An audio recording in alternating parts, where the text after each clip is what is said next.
Bonjour tout le monde.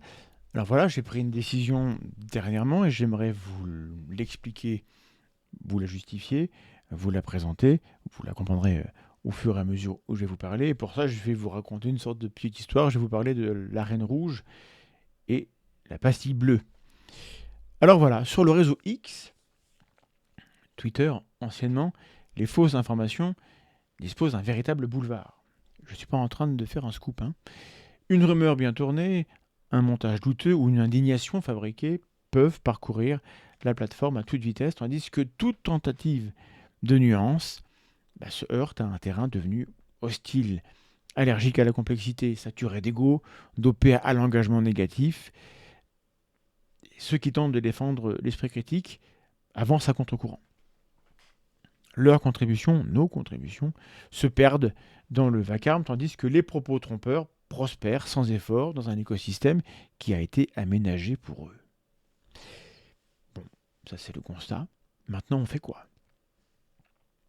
On peut abandonner le terrain numérique, considérer X comme perdu définitivement. C'est un choix possible et parfois légitime, parce que l'action hors ligne, elle reste essentielle, elle est disponible et on peut choisir d'aller agir ailleurs. Cette action, elle se déploie dans les écoles, les associations, les collectivités, les débats publics et les médias. Partout où on peut rencontrer des personnes, transmettre des outils, et éclairer des situations réelles. Voilà, il n'y a pas que X dans la vie. Bon. Mais il faut reconnaître quand même que l'espace numérique exerce aujourd'hui une force normative, politique et idéologique considérable. Qu'on le veuille ou non, les plateformes structurent une partie du débat public. Elles influencent les représentations du monde, modèlent des habitudes de pensée. Bon, et les déserter entièrement reviendrait, il me semble, à laisser ce pouvoir se concentrer entre les mains de celles et ceux qui prospèrent dans l'opacité, l'indignation grandiloquente ou la manipulation. Partager les outils de l'esprit critique, là où s'élaborent les récits qui façonnent nos sociétés, reste une manière, modeste probablement, mais nécessaire, de maintenir un accès commun à des repères fiables dans un environnement où il se raréfie. Je comprends parfaitement celles et ceux qui ont quitté Twitter. Ce n'est pas un jugement de ma part. Je comprends parfaitement qu'ils aient refusé de contribuer au pouvoir de son propriétaire, qu'ils étaient en désaccord avec des règles mouvantes, réécrites en permanence, au bénéfice d'un ennemi déclaré du pluralisme et de l'investigation rationnelle du monde. Moi aussi, je me suis tourné vers des espaces moins inhabitables, comme Blue Sky par exemple. Je ne ferai pas l'éloge de Facebook. Facebook est un endroit encore pire que Twitter pour les pseudosciences, mais le climat peut y être un peu moins guerrier. Bon. Constatons une chose, on va être d'accord, je crois, vous et moi. X demeure peuplé de gens qui pensent, de gens qui doutent, de gens qui se trompent, qui cherchent, parfois maladroitement, matière à réfléchir. Il n'y a pas que des gens complètement irrécupérables et très très très méchants.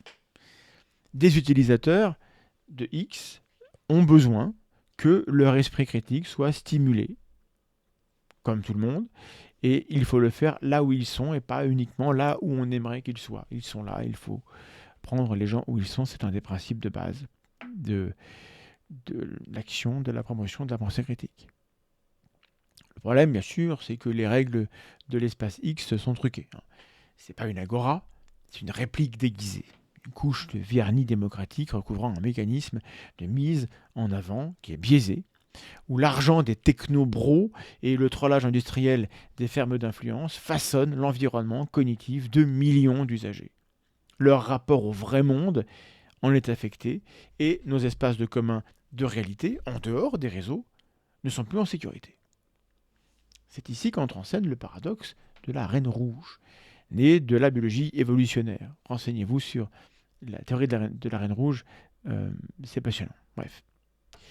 Cette histoire de la Reine Rouge nous vient de Lewis Carroll, et nous dit que dans un monde où tout évolue en permanence autour de nous, on est bien obligé de courir, toujours, sans jamais s'arrêter, simplement pour rester à la même place. Si on cesse de s'adapter, si on cesse d'être dans la course, on recule et on disparaît.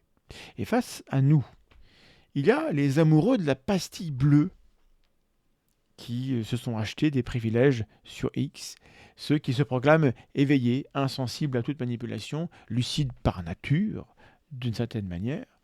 Matrix reste leur référence pop, même s'ils n'ont à peu près rien compris aux propos des sœurs Wachowski, que je salue si elles me regardent.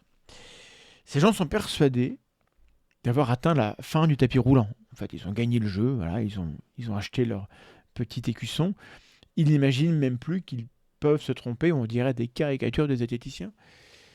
Et pourtant, ça fait plus de 35 ans que Joule et Beauvois, dans leur petit traité de manipulation à l'usage des honnêtes gens, ont montré que les individus les plus convaincus de leur propre imperméabilité à l'influence sont précisément ceux qui tombent le plus aisément dans les pièges glissants des biais cognitifs que nous partageons tous. Et ces gens, il va bien falloir qu'on vive avec eux. Ils sont là autour de nous, ils respirent le même air, ils boivent la même eau, ils sont là dans le monde réel. On ne pourra pas les mettre dans une bulle ou nous-mêmes être dans une bulle à l'écart, ce n'est pas possible. On vit dans la même société, on est face aux mêmes enjeux matériels, politiques, climatiques, sanitaires. Bon, alors qu'est-ce qu'on fait? Donc, écoutez, je vous annonce que je fais le choix, pour le moment, de leur parler là où ils se trouvent, et donc d'essayer, malgré l'arène truquée, malgré les règles iniques, malgré l'avantage structurel donné à la manipulation, de faire œuvre utile sur ce terrain-là. Et donc, je vais m'abonner. Je vais prendre un compte premium. Dans un an, je m'y engage présentement, je ferai un bilan. Je verrai si passer l'année 2026 avec une coche bleue achetée à Musk & Co aura été un choix pertinent ou une erreur.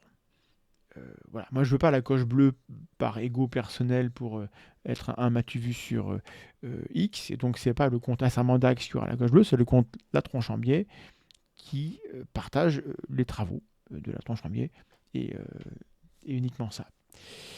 Voilà. Je ne sais pas si ce choix est le bon, mais il me semble, en tout cas, qu'il est certain que renoncer d'avance, ce serait rester immobile pendant que la Reine Rouge et tous les trolls continuent de courir allègrement. Et il me semble que ce n'est pas ainsi que l'on défend la pensée critique ou la réalité que nous avons encore en partage. Je suis très très preneur de vos avis, de vos commentaires. N'hésitez pas à me dire ce que vous en pensez. Je vous rappelle que je bloque les trolls, parce que on a mieux à faire, donc je m'attends à devoir en troller sous cette vidéo. La version texte de tout cela est sur le blog La Menace Théoriste. Et je vous rappelle que dans l'état actuel des algorithmes, on a besoin de la stratégie clap, commentaire, like, abonnement, partage, et on a besoin de faire du ramdam pour que les algorithmes aient envie de pousser les contenus. Donc faites du bruit, faites des commentaires, partagez, mais ne nous énervons pas. Ne perdons pas notre sang-froid et souvenons-nous que on ne convainc pas les gens lorsque on tombe dans la confrontation bête et méchante ad personam. Ça nous soulage sur le moment, mais on sent bien que c'est pas ce qu'il faut faire. Alors écoutons-nous et ne faisons pas cela. Et rendez-vous dans un an pour faire le bilan de cette expérience qui va me coûter 100 balles. Je l'investis pour évaluer. C'est tout. À très bientôt, des bisous si c'est votre truc.